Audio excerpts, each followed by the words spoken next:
مومنو،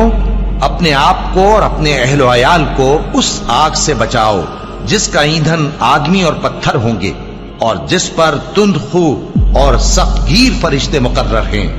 وہ کسی حکم کی جو اللہ ان کو دیتا ہے نافرمانی نہیں کرتے، اور جو حکم ان کو ملتا ہے اسے بجا لاتے ہیں۔ کافرو، آج بہانے مت بناؤ، جو عمل تم کیا کرتے تھے انہی کا تم کو بدلہ دیا جائے گا۔ مومنو، اللہ کے آگے صاف دل سے توبہ کرو، امید ہے کہ وہ تمہارے گناہ تم سے دور کر دے گا اور تم کو جنتوں میں جن کے نیچے نہریں بہ رہی ہیں داخل کرے گا۔ اس دن اللہ پیغمبر صلی اللہ علیہ وآلہ وسلم کو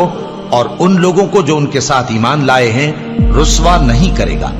بلکہ ان کا نور ایمان ان کے آگے اور داہنی طرف روشنی کرتا ہوا چل رہا ہوگا، اور وہ اللہ سے التجا کریں گے کہ اے پروردگار، ہمارا نور ہمارے لیے پورا کر اور ہمیں معاف فرما، بے شک اللہ ہر چیز پر قادر ہے۔